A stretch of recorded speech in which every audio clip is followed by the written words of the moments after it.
All right, guys, we are continuing our mixing series, and it is time to work on our background vocals. At McCray Music. Okay, hey, how are you doing? I'm richly blessed. Pray that you are as well. We are getting further into our mixing process. It's time to start dealing with background vocals, which is actually my favorite thing to do in regards to mixing and tweaking. I love working with background vocals. Background vocals really can enhance the song, really take the song to the next level, and I love making them sit well in the mix and making them really pop and sound the way that we want them to sound, especially when we're dealing with like gospel and R&B background vocals, where the background vocals often take more of a prominent role in the mix than if we're dealing with like CCM or country or sometimes even pop, things like that, where the background vocals often are fall back a little bit more.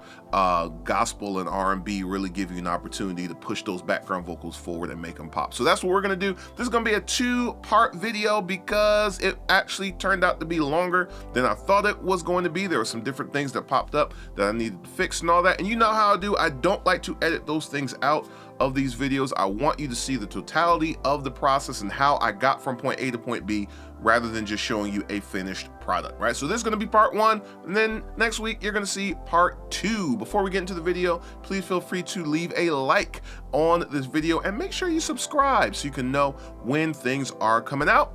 And with that being said, let's get into part 1 of working with background vocals. All right, let's get to work on these background vocals here. So I've got a couple of things here. We have the majority of these are what I have classified as main background vocals. So they're going into the main BV bus here. And you can see that I've got 5 stacks of 4 different vocal parts. So we're going to spend the most of our time working on that. I have some color background vocals, but these mainly come in at the very end of the song. There's there's some stuff happening in the verse, I believe, with these. And then we have these talk vocals here as well. So let's see what we're gonna do. The main background vocals, I want to have there's a couple of things we're gonna address here. One is the panning, which I think I already have the way I want. I actually might pan them in a little bit more. I have been in the habit of panning my background vocals really wide, and I'm kind of moving away from that a little bit and starting to pan them in a little bit more and letting some instrumentation kind of live out there on the edges there. So we'll kind of play around with the panning a little bit, as I think I want to revisit some of that. And then we're going to start shaping the sound of them. And I really hear the background vocals in this song as an extension of the lead vocal, so they're not going to have a completely different sound than the lead vocal does. So we're going to go for a similar kind of a warm but crisp sound. I might experiment with maybe a little bit of time-based. We're not going to really worry too much about delays or reverb or anything. We're going to do a whole separate video for that. But I might throw a little chorus or a little doubling kind of situation on the background vocals just to kind of make it a little interesting. We'll see. But let's get into it. And I am going to start here with our first chorus. Actually, I think I'm going to start with the second chorus because there's more harmony going on in there. The harmony on the first chorus doesn't come in. You can see here, like the top and bottom and stuff doesn't come in until the end of the chorus.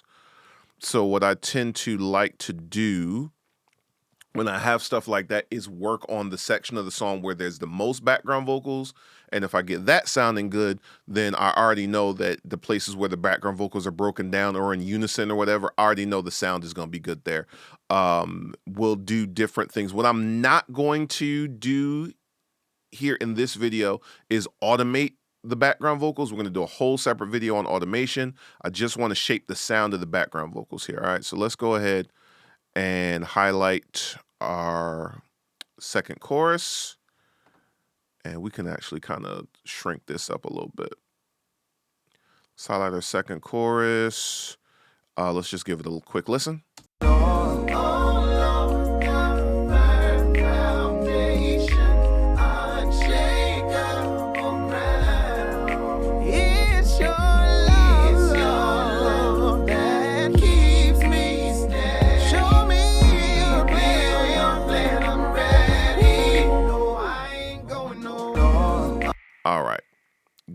Okay, so how do I approach background vocals in regards to sound? It's going to be different depending on the genre. You'll notice if you listen to more like CCM or like country kind of stuff, background vocals are really background vocals. Like usually the lead vocal is actually singing the chorus. As a solo vocal, maybe they might double the lead vocal to just make it wider, and then the background vocals are kind of literally in the background. Oftentimes in gospel music, the background vocals take a little bit more of a foreground role and are almost, lead vocal is king, but background vocal is like right there with it. So that's the approach we're going to take here. Like I said, this is going to be an extension of the lead vocal. So even though they're background vocals, we're going to push them up to the front like they are lead vocals in a sense, because that kind of is what they are. All right. So let's go to our mixer view. Let's actually mute our lead vocals for now so we can just focus in on the leads, and then we'll add the lead vocals back into the backgrounds rather. Then we'll add the lead vocal back into the mix later on. All right. Let's do it.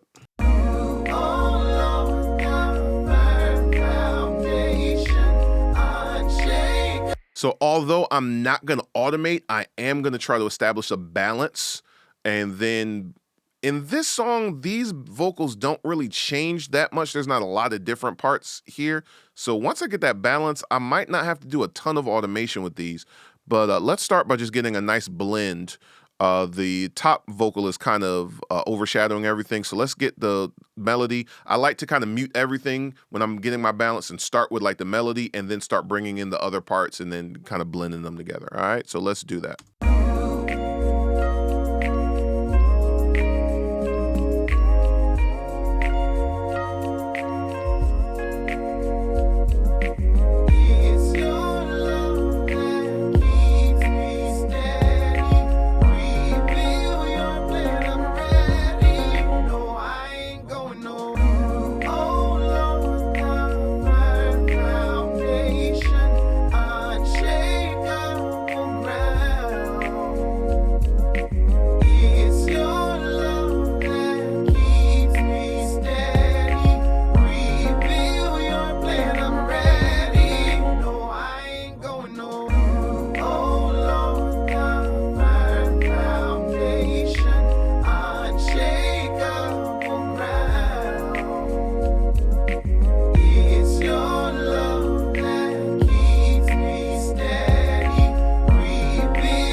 I'll do this first, and then I'll deal with the panning after that.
All right, let's deal with some panning.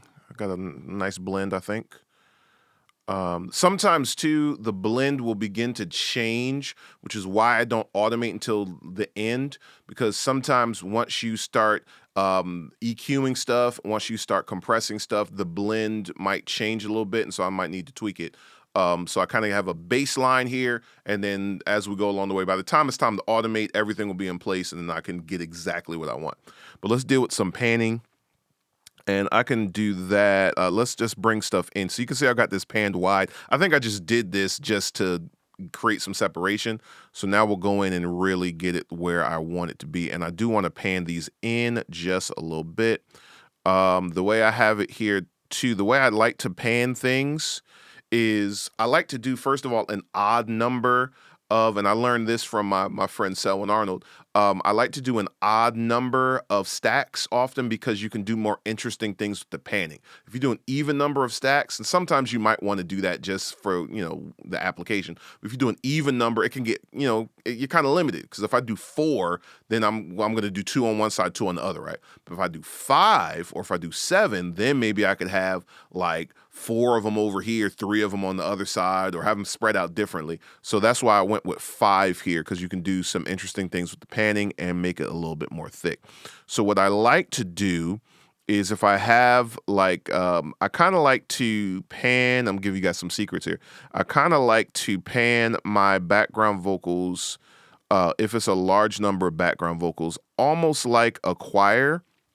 So if I have my sopranos, I like to have them leaning mainly to one side. So here I've got my top note leaning more so to the left in the stereo spectrum, or the stereo field. And then my tenors I actually traditionally would have in the middle, but because the melody in this case is basically the alto note, and there's a portion of the song where the melody is, solo, I have that just in the center, evenly left and right, and then the tenor or the bottom note is panned leaning more to the right. So what I'm going to do now is I moved this in a little bit. Let's get rid of the middle notes for now. And just so I can match what I did on the left with the right. There was a time when I was very meticulous about this in regards to the exact number back when I was using Pro Tools. You'll notice that Luna here does not give you exact numbers, but if you double click, you can see the exact number. So this is at 87, right? This is right about 83. So there was a time where I was really meticulous. Like, all right, if it's 83 over here, I want it to be exactly 83 on the other side. I've kind of moved away from that.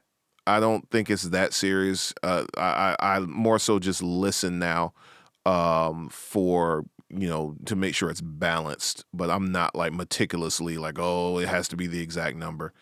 It's just not that serious to me anymore. And if it is to you, that's fine. But for me, it's just like, as long as it sounds good, it is good, right? All right, cool. So I think that is close enough. And then these mid or alto vocals here, let's just go ahead and bring them in a little bit on the outsides. I think the inside is cool. Let's bring these suckers in just a little bit. And then what I like to call special vocals, he does a 4-part harmony at the end, the very end of the chorus. I like to call those special vocals because I can't think of a better thing to call them. So spec, that's what that stands for. It's short for special. We'll do the same thing with these. We'll bring these in a little bit. And let's see what we got.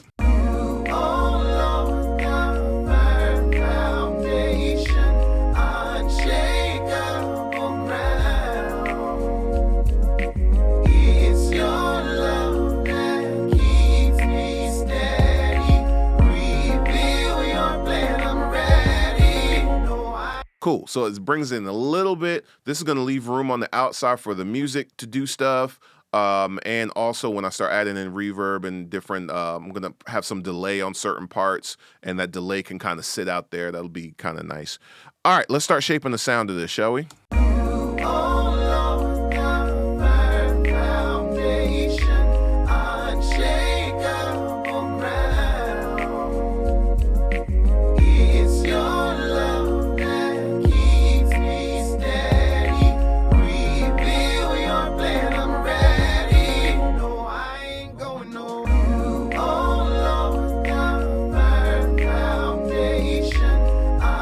I take a similar approach here as I did with lead vocals. Card up in the top. If you did not watch the lead vocal video, go back, take a look at that. Similar approach. We're going to use our virtual mix rack to do some correcting, right? So I have my same exact chain. I have my de-esser, have my SSL style EQ and compression. We're going to do the same thing here with this. Sometimes I don't use this compression, so we'll see what I want. Sometimes if I want to hit it a little bit harder, I might swap this out for like the distressor, but I think we'll stick with this one here on this song. All right, but same type of approach as the lead vocal.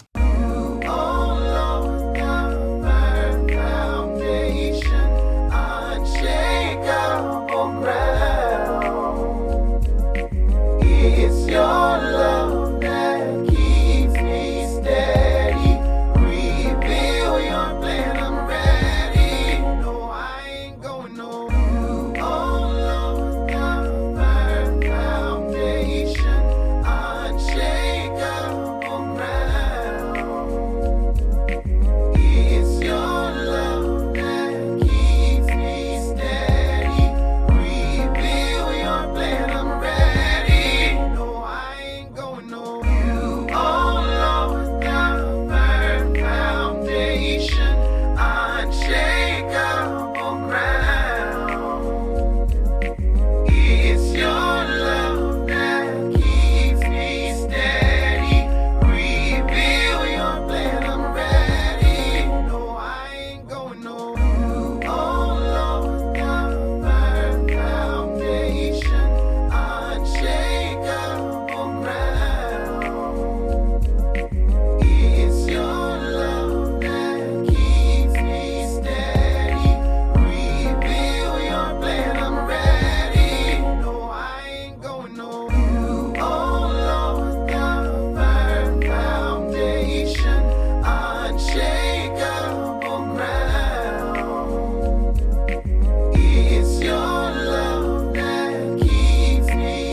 All right, remember, I'm using this first compressor just to catch the peaks, kind of tame it a little bit, and then we'll use some other compressors to color.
So here's an example where we mix with our ears, not with our eyes, and not from routine, okay? Oftentimes I end up pulling back in this area a little bit to get rid of boxiness, and I might still end up doing a little bit of that later, but when I pulled it up there, I like what's happening. There's something with his voice that's doing something nice down here. So I'm not just going to cut stuff just because, oh, I always cut, right? Don't do that. We always want to think through, listen with your ears. If it sounds good, it's good. And I like what that's giving me right there. I do want to get rid of a little bit of probably some 200 down here. But let's check that out too and see if that's what we actually want to do.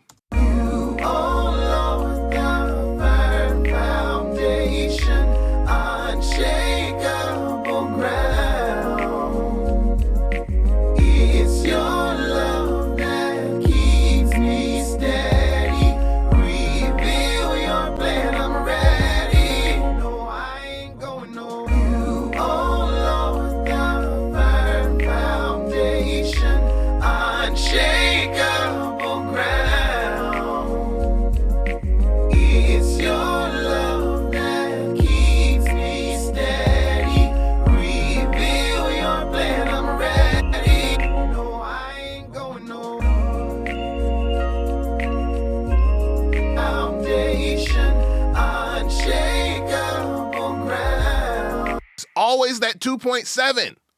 God, why did you create 2.7 hertz, kilohertz? Why'd you do that? I know that you're all knowing. Why did you create that? It never sounds good.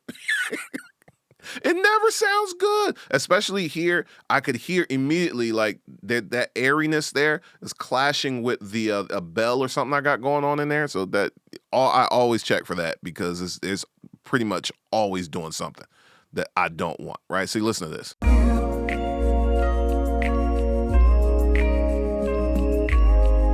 See that resonance there is clashing with that bell. Bung, bung, bung. It's clashing with that. I know I ain't hit that note, but don't judge me. My voice ain't warmed up. It's gonna be all right. This ain't a singing video. This is a mixing video. Don't judge me. Oh Lord, thou firm foundation, unshakable ground. I want to slam this a little bit. So normally I would do, with the lead vocal, I did the LA2A. I think I want to experiment with the distressor here as I start to add some more compression. Oh Lord, thou firm foundation, unshakable ground. It's your love that keeps me steady. Reveal your plan, I'm ready. No, I ain't going no. You, oh Lord, thou firm foundation, unshakable ground.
So when you're doing compression, you want to play around with the attack, release, and the output gain. I mean, honestly, the input as well, just to make sure that it's being, the compression is being applied as evenly as possible. So like you're not getting those areas where it sounds like it's being slammed. We do want that compressed sound, but I don't want to over compress. So that's what you see me kind of tweaking here, and I might tweak it a little bit more. Sometimes you actually end up needing to automate it as well, which we aren't going to do in this particular case. You alone got a firm foundation, unshakable ground. It's your love that. All right, part 1 done. Like I said, this is a 2-part video. In the next part, we are going to finish working with our main background vocals. We're going to add some stuff to that, and then we're going to start working on some of the other vocals. We'll deal with some issues that arise in the process. Please feel free to like this video. Please share. Please share. Please share. If you like this content and you think others can benefit from it, please share with some folks. And let's get those subscriber numbers up and up and up. Feel free also to jump into the comment section and leave comments. I always love to see those, and I love to interact with you guys. And we're going to continue next week with part 2. Peace. So there's a 2 and a peace sign, so it's kind of doing double duty there. Right? I'll see you in the next video.